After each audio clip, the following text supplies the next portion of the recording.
मोदी सरकार का बड़ा फैसला, सरकार देगी 5 लाख रुपए। 1 लाख रुपये से बढ़ाकर 5 लाख रुपये किया। उन्हें 1 लाख रुपए से लेकर 5 लाख रुपए तक का बिना ब्याज का लोन दिया जाता है। आप लोगों को कहिए कि कोई गारंटी के बिना पैसा मिल रहा है, घर में क्यों बैठो, जाओ भाई बैंक वालों को परेशान करो। सरकार की किस किस योजनाओं का आपको लाभ मिला है? सितंबर में मुझे पीएम स्वनिधि योजना का लाभ मिला है और उससे पहले मैंने 1.5 लाख रुपए पीएमईजीपी लोन से प्राप्त किए थे। वाह, मिल सकता है। और दूसरी सबसे इंपॉर्टेंट बात कि लोन जो है आपको बहुत लंबे समय के लिए मिलेगा, बहुत अफोर्डेबल ब्याज दर पे मिलेगा। और इन सब में जो सबसे ध्यान देने वाली बात है वो ये है कि मान लो अगर आपका 20 लाख रुपए तक का लोन अप्रूव हो जाता है, मान लो हो चुका, तो उस पे आपको 7.5 लाख रुपए तक की सब्सिडी मिल जाती है, जिसको आप अपनी भाषा में छूट भी कहते हो।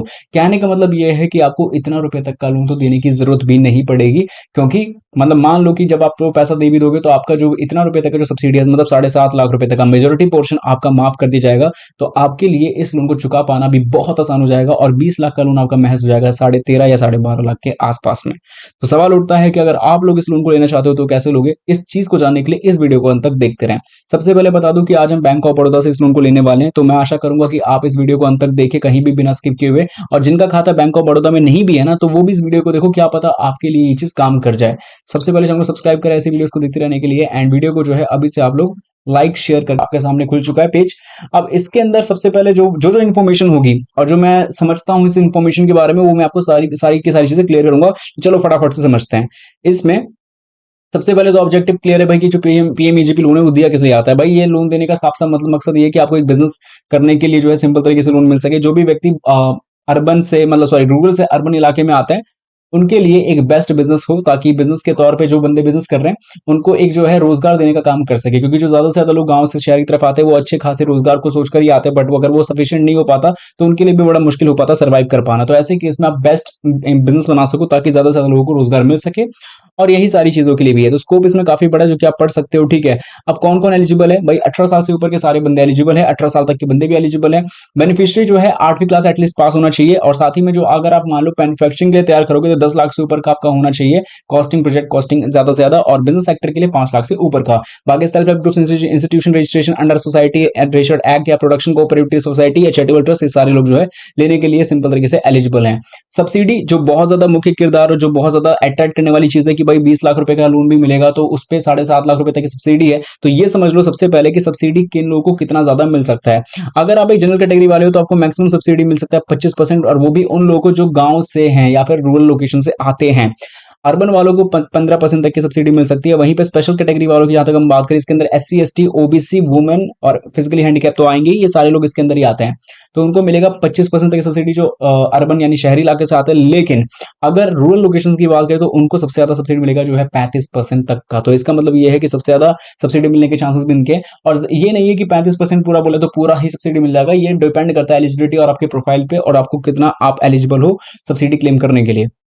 बाकी बहुत सी चीजें जैसे कि सिक्योरिटी एसेट्स के बारे में क्या है वो सब यहाँ पे आपको बताया गया है, तो उसका आप पूरा पढ़ सकते हो। जहां तक सवाल है इंटरेस्ट रेट एंड चार्जेस का, तो देखो ये बैंकिंग पॉलिसीज पे डिपेंड करता है, और जो लेटेस्ट जो प्राइसिंग चल रही होगी ना उसी के हिसाब से सारी चीज आपके सामने रखी जाएगी।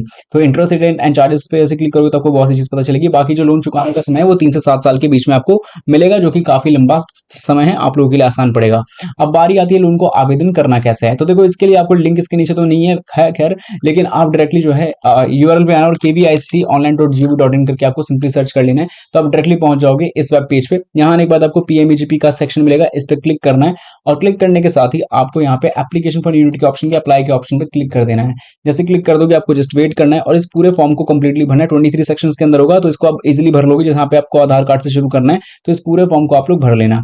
यहाँ पे आपको फर्स्ट फाइनेंशियल बैंक में आके बैंक ऑफ बड़ौदा को चूज करना पड़ेगा, तो वो आपको अच्छे तरीके से डाल देना है, ठीक है। इसके बाद जो भी आपका IFS bank code, branch code, address, district सब डाल सकते हो। अब मान लो कि आपने ETP ट्रेनिंग कंप्लीट की हुई है तो इसके बारे में भी इन्फॉर्मेशन यहाँ पे आपको डाल देना है, और सही तरीके से सारी इन्फॉर्मेशन को डाल देना है, क्योंकि यहाँ पे गलती अगर आप करोगे तो जिम्मेदारी भी आप ही की होगी। तो यहाँ पे जब सेव एप्लीकेंट डाटा पे क्लिक करेंगे तो पहले चेकआउट कर लेना, और दूसरी बात आप इसका प्रिंट भी ले सकते हो। जैसे सेव एप्लीकेंट डाटा पे क्लिक करोगे इसके बाद इसके बाद यहाँ पे आपको अपनी पासपोर्ट साइज फोटोग्राफ को अपलोड करना होगा, प्रोजेक्ट समरी को भी, इस कास्ट सर्टिफिकेट जो ओबीसी से आप आते हो वो, आधार कार्ड और हाईएस्ट एजुकेशन टेक्निकल सर्टिफिकेट को अपलोड कर देना है। इसके बाद पीएमईजीपी स्कोर कार्ड करके आएगा, तो यहाँ पे आपको अपनी पर्सनल डिटेल्स आया, फिर इनकेस अगर इंडिविजुअल डिटेल्स है तो आप मेन प्रमोटर के हिसाब से कैप्चर करके पर्सनल डिटेल्स देनी होगी, इसमें आपको स्कोर मिलेगा। और 60 से ऊपर स्कोर हो तो ज्यादा फायदा है कि आपको ज्यादा से ज्यादा लोन मिलने के चांसेस हैं। बाकी सब चीजों को जैसे ऑनलाइन ईडीपी, पोस्ट ईडीपी और सबमिट कर देना है, इसी तरीके से आपको कंप्लीट करके फाइनल सबमिशन कर देना है। देन इसके बाद जो भी आपने अभी जो ऑनलाइन फॉर्म भरा है वो, इसका फॉर्म तो कंप्लीट कर दिया, जो प्रोजेक्ट रिपोर्ट आपने तैयार किया है वो, और जो आपको आईडी एंड पासवर्ड जो अभी आपका रजिस्टर्ड मोबाइल नंबर पे मिलेगा, इन सबको आपको अपने जो है संभाल के रखना है।